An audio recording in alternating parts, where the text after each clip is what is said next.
Welcome to the PDC and welcome to a community dialogue about our capital needs.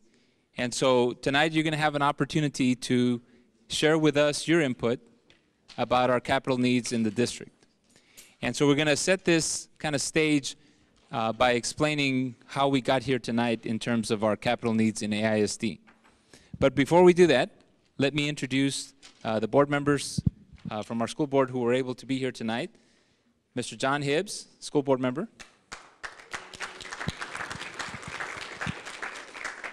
Dr. Aaron Reich, school board secretary. And you're going to hear from Dr. Reich here in just a minute. And Jeff Williams, who is our community member from our team, our community committee, and he's our co-chair. Jeff, thank you for being here. And I'm Marcelo Cavazos, I'm the superintendent. And so tonight you're going to have an opportunity to give us some input about our facilities. And so to set that stage, again, how we got here is this is a big component of our strategic plan. And so we have a strategic plan in the district that was developed approximately a year and a half ago. And so we've completed year one. It's a 3-year plan. The name of the plan is Achieve Today, Excel Tomorrow. And so our strategic plan, one component of that is looking at our facilities. We conducted a comprehensive facilities assessment to look at every facility that we have. And I'm going to go over the vision of our strategic plan and the vision of our district just to set the frame of the lens that you'll be looking at or through tonight. The vision of our school district is to be globally acknowledged as a premier school district. And a premier school district, not necessarily for the adults, but a premier school district for the students and for their outcomes and their accomplishments and their achievement. And so a premier school district has students that are accomplishing at very high levels, that are accelerated in their learning, but also has the resources and the facilities that students need to be successful. So that's our vision. Our mission is to empower and engage all students to be contributing responsible citizens, reaching their maximum potential. And so true to many mission statements, you'll see that we included a lot of words here in our mission statement. But I think what's important is that, well, a couple of things. One is that we've included all students. So tonight when you think about the work that you're doing and the feedback you're going to give us, think of all students, not just your children or the students that you're familiar with, but all students. And just to set a context of our district, we're 65,000 students that we serve in AISD. We're the 9th largest district in the state. We have over 8,000 employees that work for the Arlington Independent School District. It's a very complex, large organization, but very focused on students and their outcomes. And so when we talk about our mission statement, it's for all students to be contributing responsible citizens. And I'll tell you that normally mission statements stop about right here, explaining what they want their students to accomplish. We want to step further because we normally get the question, and you do when you look at mission statements, well, how in the world are you going to do that? That sounds great, but how are you going to accomplish that? Well, we've put that in our mission statement. The board and administration and the community, when we wrote our mission statement, we said that it was going to be through relevant, innovative, and rigorous learning experiences. And I highlight that because that's the other thing when you fill out your surveys and you do your work as a small group, to think of two things. One, all students, but the other is how we're going to accomplish meeting our mission statement, and that's by providing students with relevant, innovative, and rigorous learning experiences. And we know that relevant, innovative, and rigorous learning experiences are much more than just coming to school, because you have to come to school. It's much more than just trying to meet the state minimum standards. It's about making sure that we have, for our students, the learning experiences that allow them to excel and to do exceptionally well.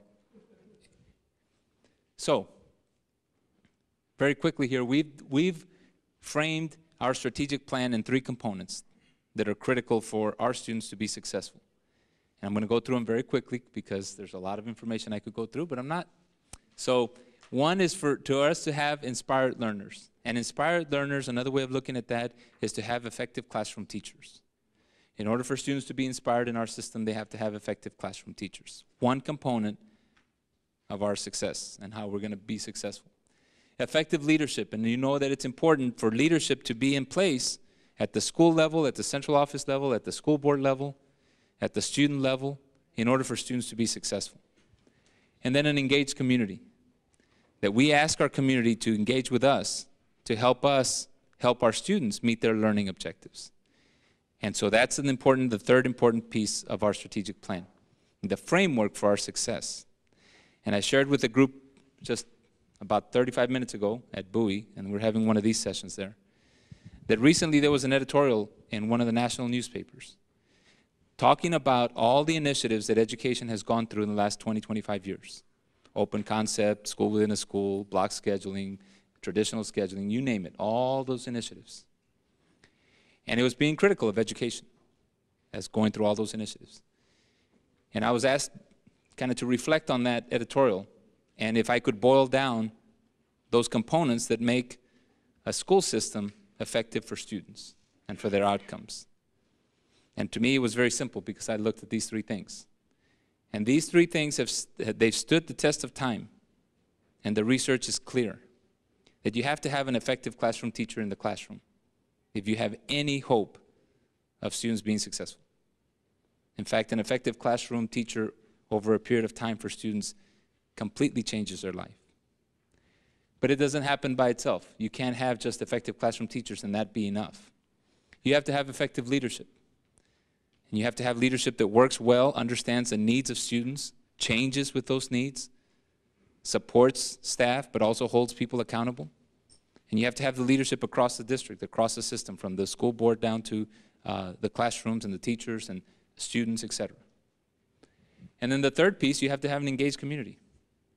You can do all this fine work, you can have effective teachers, you can have effective leadership, but if you don't have an engaged community, you're still missing that piece for students to be fully successful. And an engaged community means that we ask our community, that we're respectful and mindful of our community, that we're transparent about our progress and the things we're trying to accomplish. And if you've noticed, last year we had a tremendous amount of response to our parent survey. We hadn't done parent surveys in over a decade in this district. Very transparent, asking parents, what are we doing well and what can we do better? And using that information, a specific plan for every school and every school leader to improve in the way we deliver our services to our students and for our parents. And so, on our strategic plan webpage, from our district webpage, you can find all the information that I'm talking about and a lot more information that I'm not going to mention tonight in the interest of time. But I'll just point to a couple of things. On the right-hand side of the webpage, we have fact sheets. And those fact sheets tell you specifically and clearly. We try to limit them to one page, but sometimes, Leslie, they go beyond a page, but that's okay. To be very clear about our initiatives so that we're transparent in what we're trying to accomplish. So we've been talking a lot, for example, about an early college high school that we're going to open in 2014, the fall of 2014, at TCC Southeast. And so what is an early college high school? Well, it's a school where students can attend, and by the time they graduate from high school, they'll have a high school diploma and an associate's degree. And they'll be highly sought after by major universities and colleges, etc., giving them a leg up. It's our 7th high school, scheduled to open August of 2014. We still have to apply to the state, but that I hope will go well. I know it will. TCC has made a huge commitment to establish a facility for this program, already committed in their budget. But I tell you that to tell you that you can find all that information on our website. All the results of our parent surveys, our surveys that we asked our employees about the leadership, about me, about our principals, etc., by school, is on our website. Very transparent about the feelings of our parents by school and for the district, available to anybody who wants to look at it. We're very clear about our measures and how we're measuring our strategic plan, and all that is on our website as well. Every time we give a board report and a board presentation, we put it up online for everybody to see. So I think you get the point that we're very intentional and very purposeful about our strategic plan. It's something that's going to drive and continues to drive improvement in AISD. So tonight, you'll be looking at one part of that strategic plan, and that is the facilities and the resources that we have for students to meet their learning objectives. So you're going to be looking at really the transformation of learning in AISD. And so the AISD you know today and the one that you want to have for students in the next 5 years. And so it's very purposeful, and you're going to see the questions and the activities that you're going to engage in to have that visioning about what we want AISD to look like, not just because we want it to look that way, but what do we want students to be able to accomplish? And the biggest probably discipline part of all this process is to make sure that we never lose sight of the fact that what we're really looking at is what we want students to be able to accomplish. That facilities, technology, etc., that's after we really decide what we want students to accomplish. And then what resources do you need? So we look at instruction for all students, and we've had a comprehensive curriculum audit that's available on our webpage. They looked at our instruction and our curriculum K-12 throughout the entire system. What kind of technology do we use? What kind of level of learning is there? Is it rigorous enough in AISD? And a clear roadmap for improvement for the instruction of all students. We talked a little bit about those unique learning experiences. At Early College High School, the career and technical programs that we're expanding with TCC, this dual credit that we're expanding with UTA and things like that. Unique learning experiences for students so that we meet the needs of individual students and groups of students. Would every freshman want to go to an early college high school and give up their high school experience to start a collegiate experience at 9th grade? No, not every freshman. But there are a group of students and their parents who do want to make that commitment to start that at the 9th grade level, right? And so that's unique learning experience. And tonight you'll be looking at capital needs, and just a brief concept that you'll be thinking about is the condition of our facilities. And you know the condition in many cases because you've been in our facilities. What does the floor look like? What is the roof? What is the HVAC, et cetera? That's the condition of our facilities. It's very objective. It may not seem like it, but it is very objective. That's what the assessment was part of last year, looking at every facility and understanding the condition and the lifespan of some systems that we have in our facilities. The part that you're engaged in mostly tonight is the adequacy. So we have a lot of objective information about the condition of our facilities. But are they adequate to meet the needs of students today? And more importantly, to meet the needs of students within the next 5 years. When we look at science and math and technology and things that we want our students to be engaged in, are our facilities adequate to meet those needs? So that's a lot of what you're going to be looking at tonight. This is the last slide for my presentation, so you'll be happy to hear that. So I want to just leave this with you and kind of leave this up a little bit so you look through that lens as you do your work tonight, that what we're trying to do is provide relevant, innovative, and rigorous learning experiences. And I can tell you that to fully accomplish that, we have to redesign some things.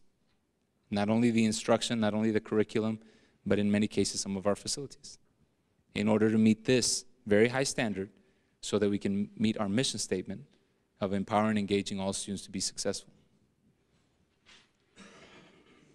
That's the end of mine. So thank you for being here tonight. I really, really appreciate it. Thank you.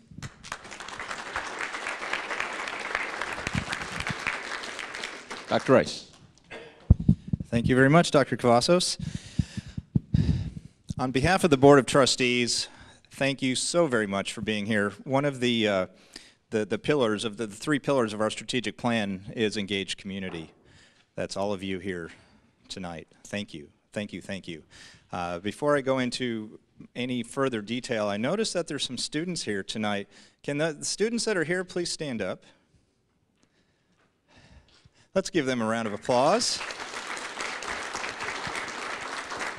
I really appreciate you guys being here. It might not be of your own free will, or it might be. But please participate tonight. We're doing all of this for you. We're doing all this for your little brothers and sisters and nieces and nephews that live in the area that will be coming up through our school systems. We are looking at tremendous opportunities of what we can do for our children and what they can achieve. The conditions of our buildings, the way our buildings are designed, the way our facilities are designed, it really has a great deal to do with that. as well as a wonderful staff and teachers and engaged community, et cetera, et cetera. And we have that. We are constantly improving upon that and developing that. The exercise that you will go through tonight is a necessary piece of a very complex puzzle. And what you will provide is the beginning of a priority list for the Capital Needs Steering Committee, of which you'll hear from Coach here in just a minute. It will also provide a great framework for the Board of Trustees, for our staff, for our senior administration, so that we know what you want, that we have a full barometer, pulse of the community to balance what the needs are versus the wants, and what are those wants, and can we get to all of those wants or not? And the reality at the end of the day is, if we, just like in your own personal lives, if you threw everything on the wall that you wanted, you're not going to be able to get all that, right? And that's probably what will be here as well in our school district. So the part that you play is very integral for us to know and start developing what that priority list is. The things that we absolutely have to have, that we see, that you see as a community, are paramount for us to engage in for the future and budget for that. So the sky's the limit, and your job tonight isn't necessarily to just throw everything on the wall. What you will all do is in your tables come up with consensus, and you'll put it up on the wall, and I'm not going to steal the thunder from people that are speaking behind me.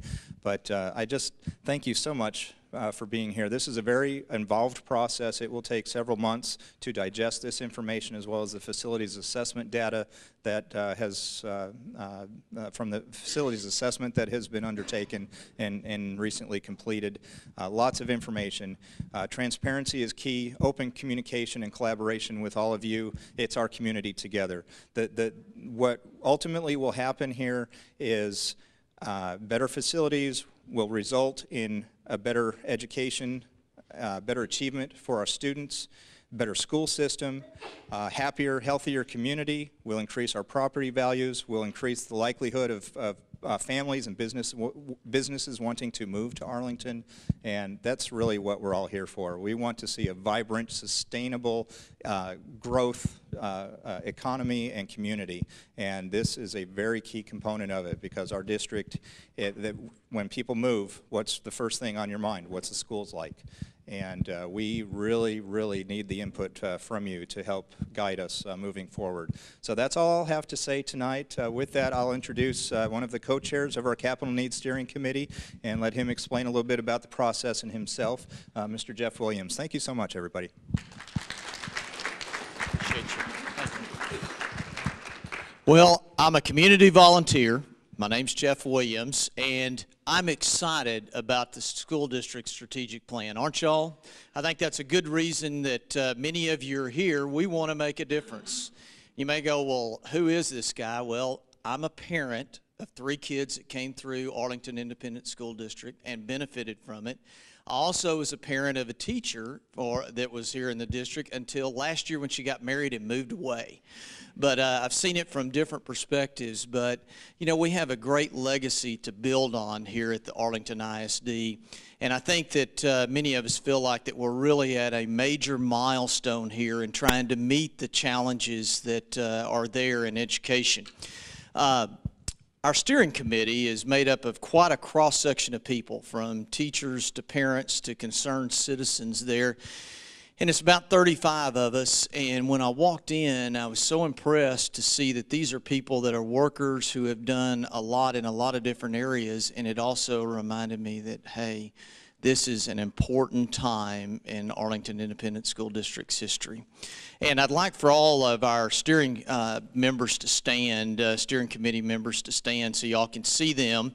And of course, I want them to be recognized, but I also want you to know that these are the people to grab and let them know what you're thinking there too, even beyond tonight there. Thank y'all for y'all's commitment here and being here. You see there, thank y'all very much. Well, in our steering committee, one of our committee members, I won't name his name, Andrew, said, what are y'all going to do with this input? You know, I'm spending my time here. Are you really going to use it? And I thought it was a great question. I also thought the answer was just as good when Tracy Richter, who is our moderator and organizer, said, you know, I devote my life to this. You'll see his passion when he comes up here. But that's what he does. He goes around to school districts and gets input, compiles it, and works that into solutions and helps school districts here as we go along. Your time tonight will not be wasted. It'll be very valuable time, well spent. Another quote that came out of one of our steering committee meetings that many of you have heard from Margaret Mead is that never doubt that the world can be changed with a few thoughtful, committed citizens. Well, tonight is going to be one of those nights. This is going to be a night where we are going to affect change and we're going to affect improvements there, and there's going to be all kinds of questions. You know, there's going to go from technology to fine arts, athletics, you know, technology. There are a lot of questions here to answer in which we need your help and input. And then don't fret, because I know probably each one of you have those 2 or 3 things that you really want to cover. If it's not in the questions, guess what? You get to turn your sheet over and write down whatever you want here at the end, and it'll be listened to and compiled there too. So we've got a great opportunity tonight to give input. And it is exciting to see people turn out and to really care, because this is, as I mentioned, a very, very important time here in us to move out and to build on the legacy of our Arlington Independent School District. Thank y'all so much for coming. Appreciate it. Thank you. Well, good evening, everybody. The line to speak is over here, in case you want to. I'm just kidding. You know, to follow the people that come before me here, you know, it's always a little nerve-wracking to get in front of a crowd the first time. And we know that. Steering committee knew that. I get a bit nervous, and then I just polish up as the conversation goes along a little bit. But let me tell you who I am first. My name is Tracy Richter. I own a firm called DeYoung Richter. We are out of Columbus, Ohio, of all places. We are educational facility planners. I'm not an architect, not an engineer. And to be quite honest with you, my background is teaching. I used to be a middle school teacher.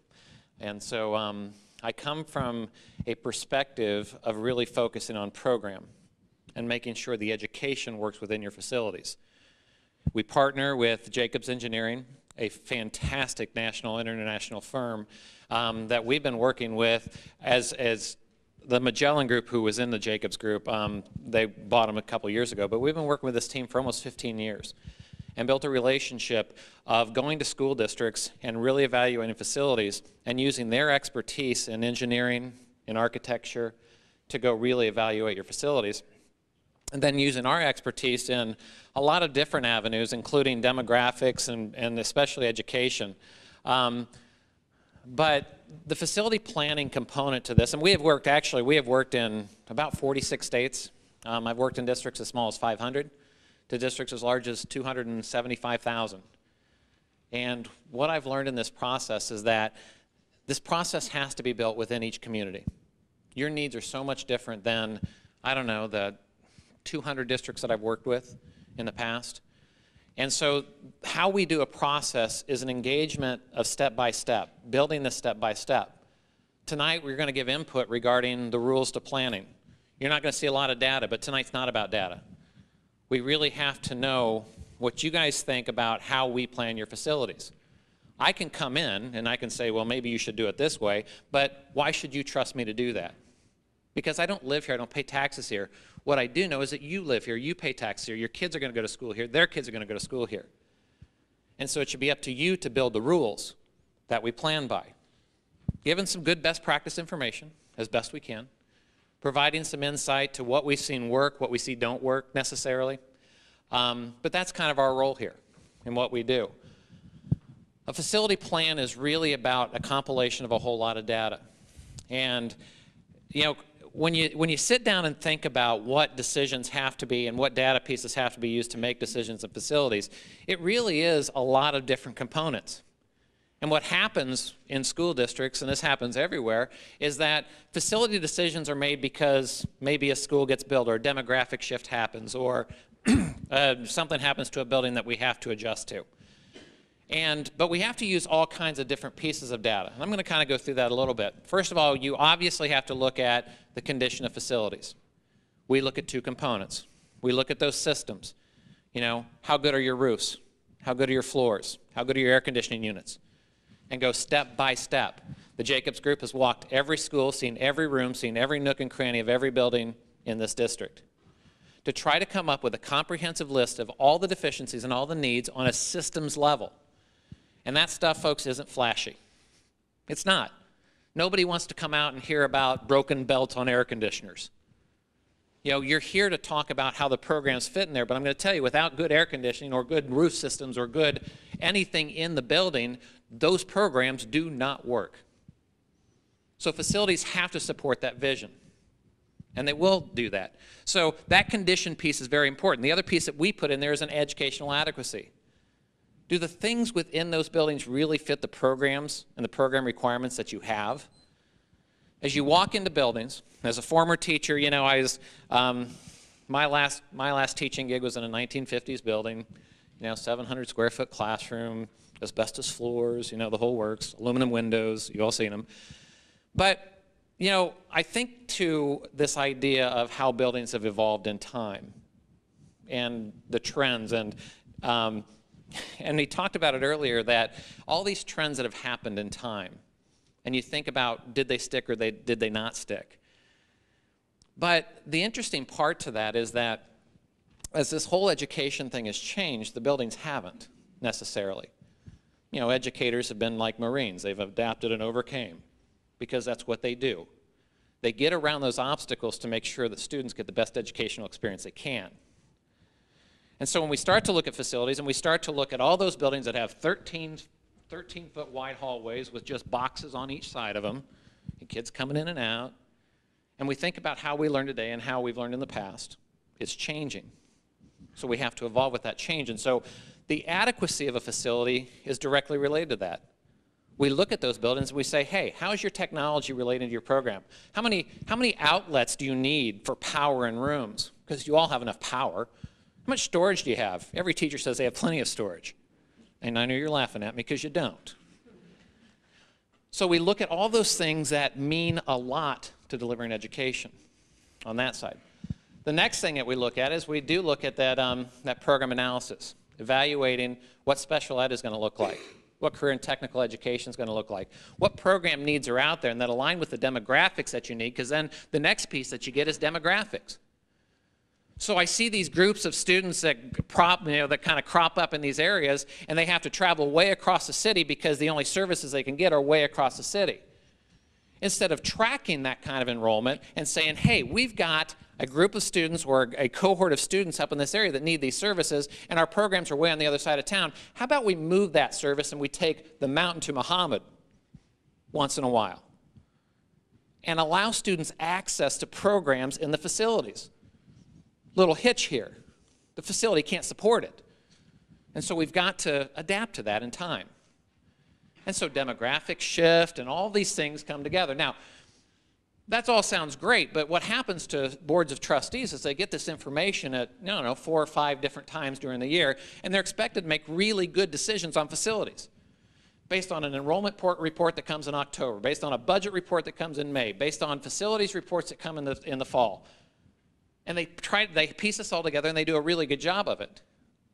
But the point of a facility master plan and a comprehensive one is to put all this together and break down those silos so we can make a comprehensive decision based on all of that data.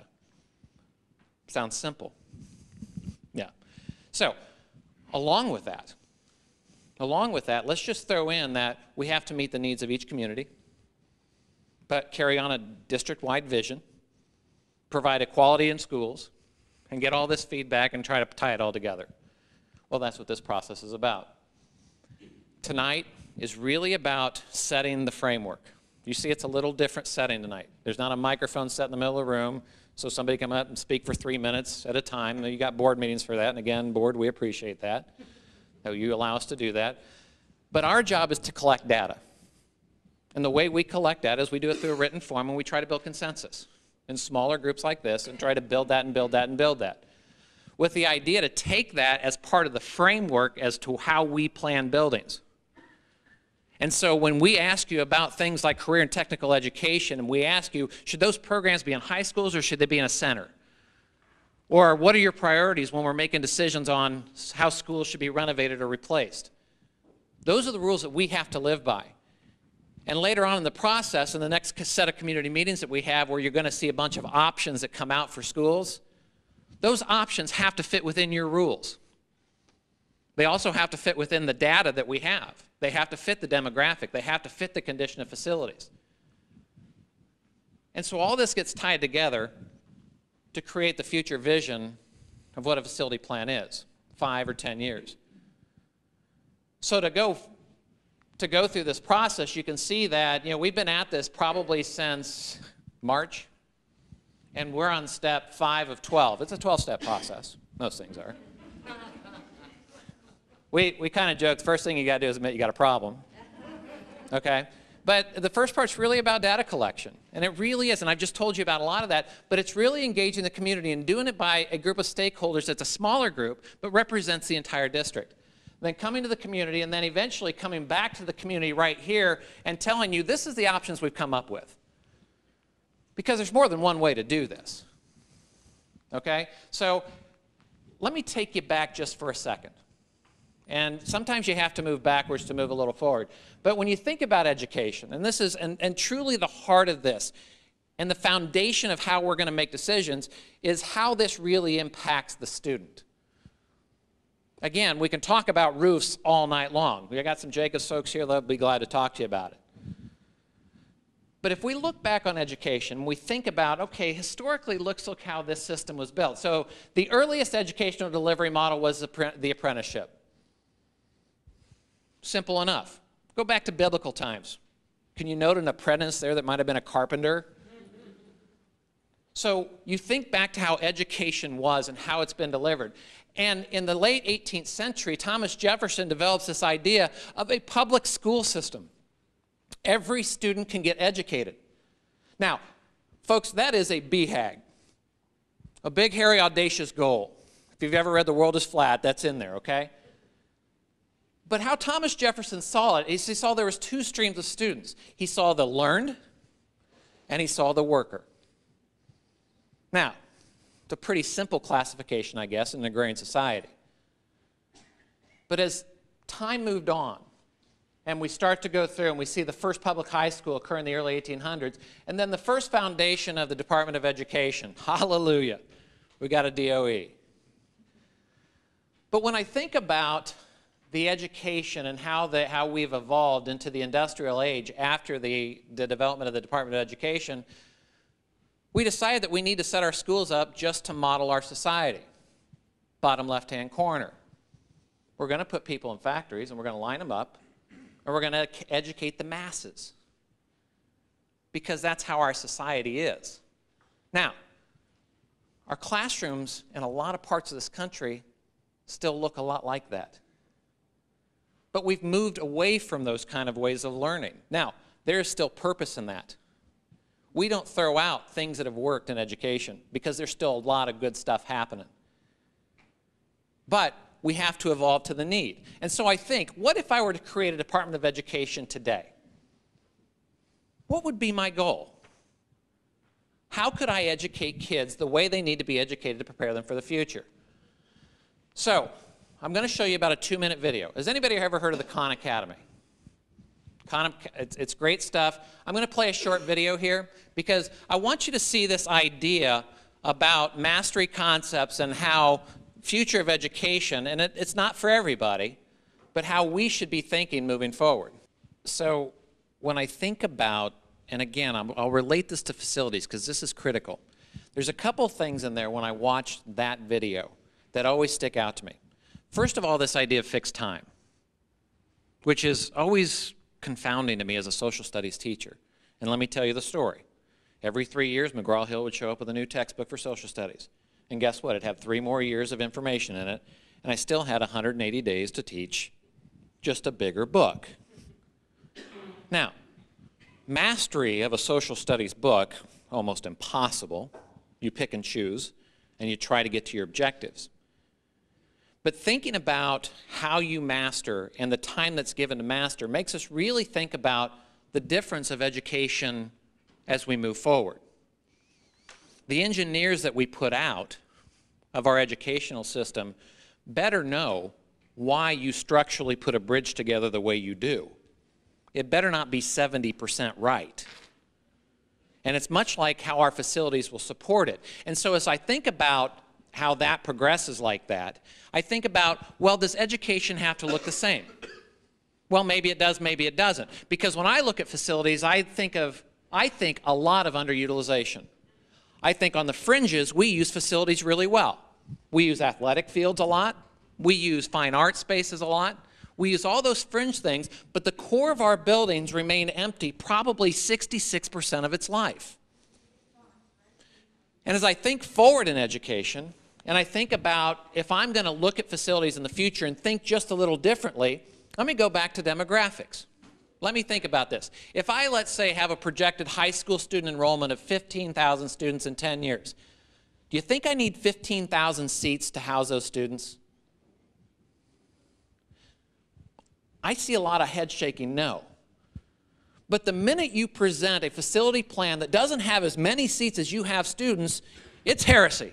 People go crazy. It's chaos.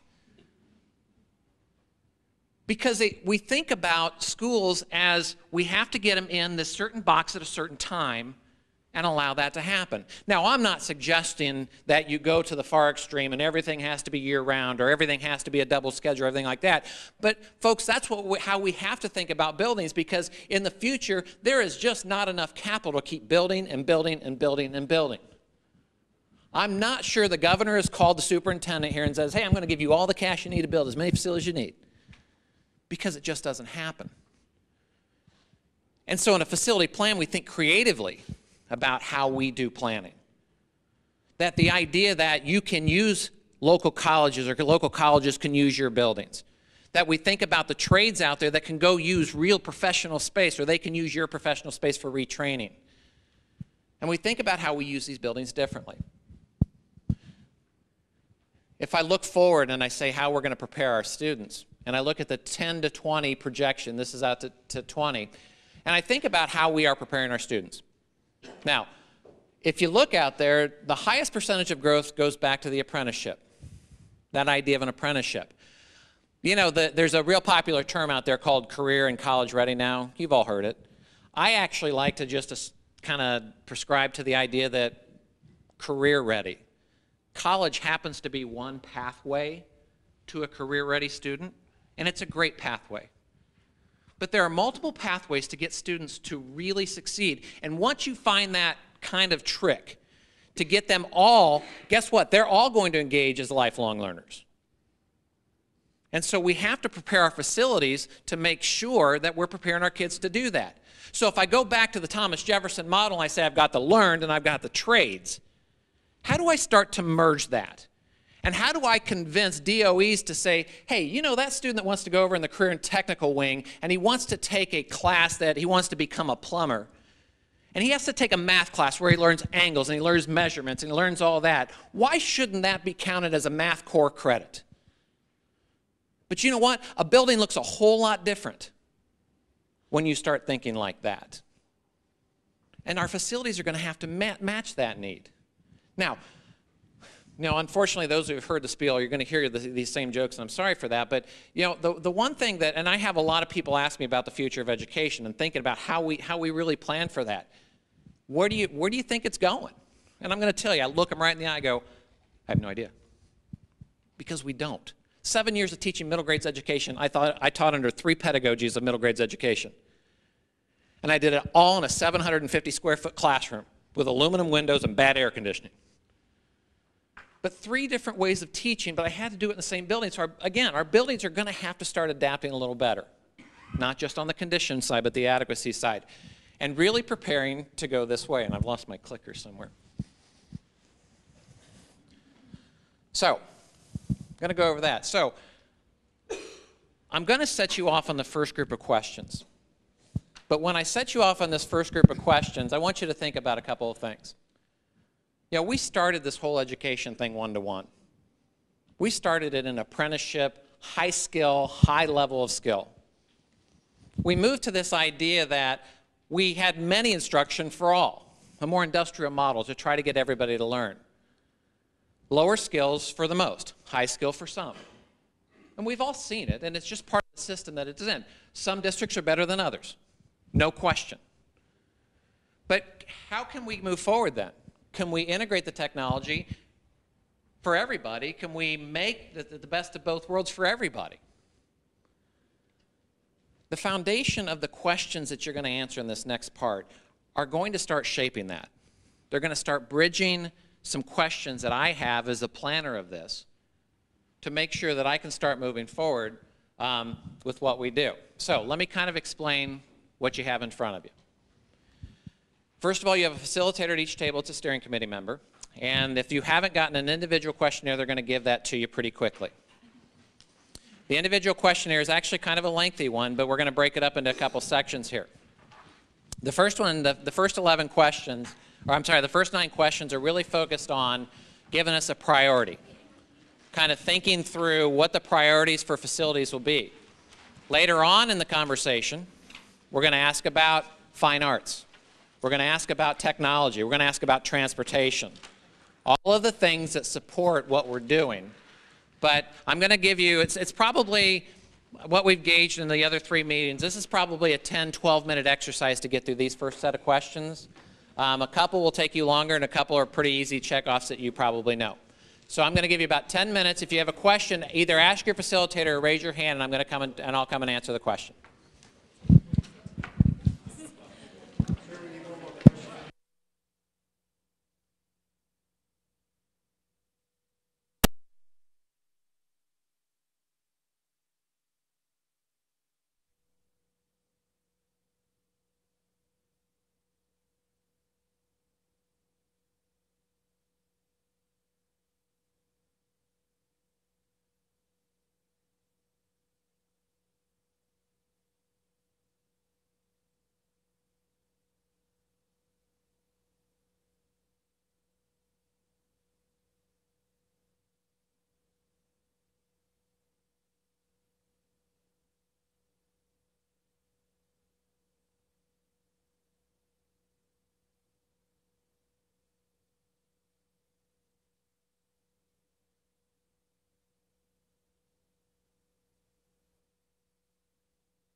So I know a couple people are wrapping up, and I want to give you the opportunity to do that, but I also want to show you that as you're finishing up, and if you finish it up, if you were to go to the AISD.net website, this process is intended to be as transparent as possible. And if you look over and if you go over on the sidebar, you see this tag called Citizen Committees. In here we have a Capital Needs Steering Committee tab in there, and when you click on that, when you click on that, it didn't work for me last night either. There's some barrier there. What you're going to see is that every steering committee, we have an agenda, we have a presentation, we have data, we got it up? Awesome. And we have something that we call a background report. And this background report is a PDF document that allows you to see kind of a snapshot of the district. It's not a conclusion document at all. And it says draft on it, and we'll say draft until this is a final deliverable to the Board of Trustees. The purpose of this is to really give people an idea of what this district looks like. To say, okay, what is the capacity? What is the enrollment? Where's the enrollment going? By the end of next week, it's going to have assessment information on there so you can see, where the deficiencies are for every facility. So there's going to be program information in there. It's truly the most living document we do in a process. The steering committee has this document, and they will continue to get an updated document. We three-hole punch it so they can pull out pages and put pages back in even, because it is truly meant to do just that. When you see that, it's not a conclusion document. It's a snapshot in time, but to give us the premise of what we want to do. Now, if you go back on this website, after this meeting tonight, you're going to see another link on here after the, on here that's going to say presentation questionnaire. Until next Monday night, we're going to leave up on the website this exact same questionnaire and the presentation, so people who couldn't attend, maybe they had there's all kinds of functions happening, are able to get on this website, go back and look at it, and take the questionnaire online. The idea is we want to get this as broadly out there as we can. And so share with your friends, share with your neighbors, say, hey, go on this, take the survey. Honestly, when you do it online, the survey takes about 10 or 15 minutes. It won't take very long. But we want to encourage people to go there. Now, what I want to finish up with, though, is I want to finish up with this whole idea that you're going to answer some questions that are going to talk specifically about career and technical education, technology, and some transportation, fine arts definitely. And I throw this slide up as kind of an information thing that, and I don't throw it up there for doom and gloom. I really throw it up there to let people think about how we're trying to prepare kids. That if you go there's this BBC website you can go to and you can punch in your age and your birthday and where you live, and it kind of tells you your next 50 years. It's kind of cool. It's kind of corny, but it's kind of cool. And one of the things it tells us is that by the 2035, 2040, the projection is that we're going to need 2 globes to support the consumption that we have today. Last I checked, we're not harvesting anything from the moon, anything else.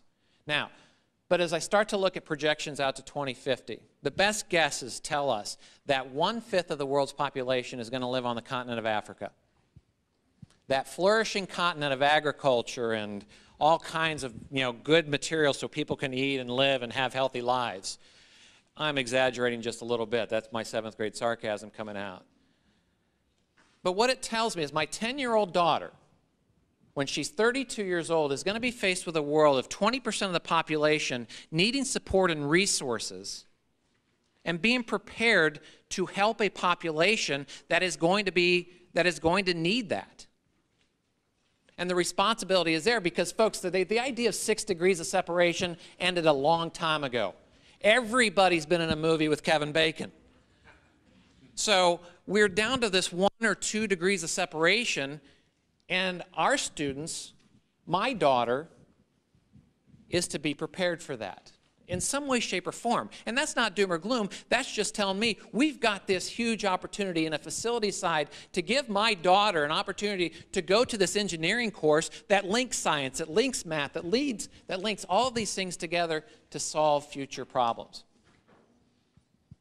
That's why I keep coming to work every day, to do just that. Now, the next questions you're going to answer are going to be linked to career and technical education. They're going to be linked to some of these things that really do have an impact on education. As I think about the well-rounded child, academically fit, sure. Physically fit, absolutely.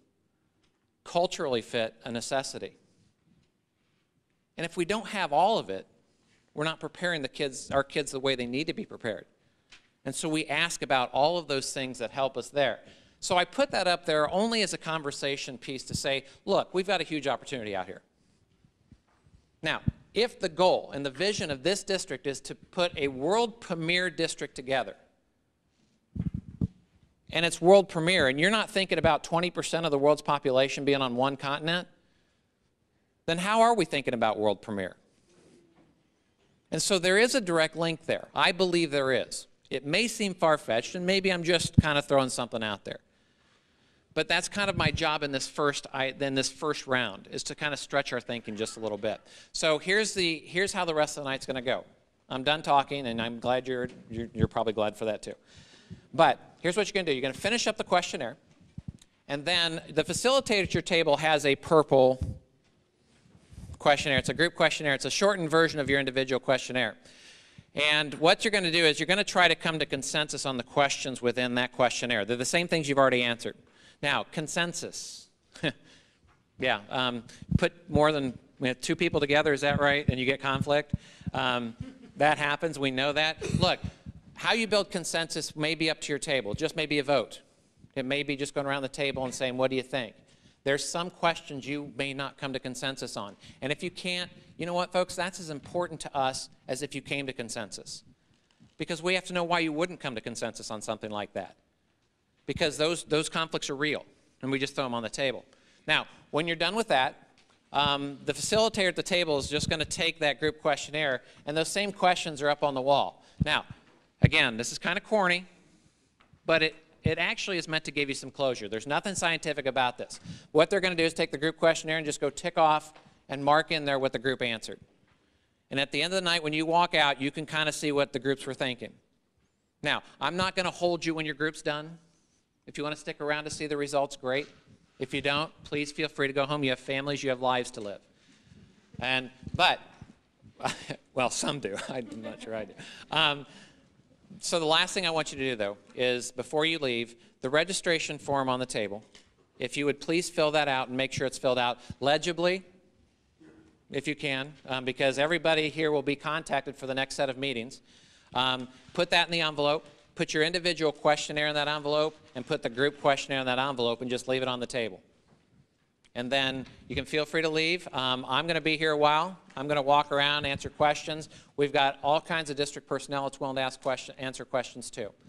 So, but with that, I'm going to turn it over to the individuals and groups and let you guys have the last hour of this meeting to yourselves. Thank you.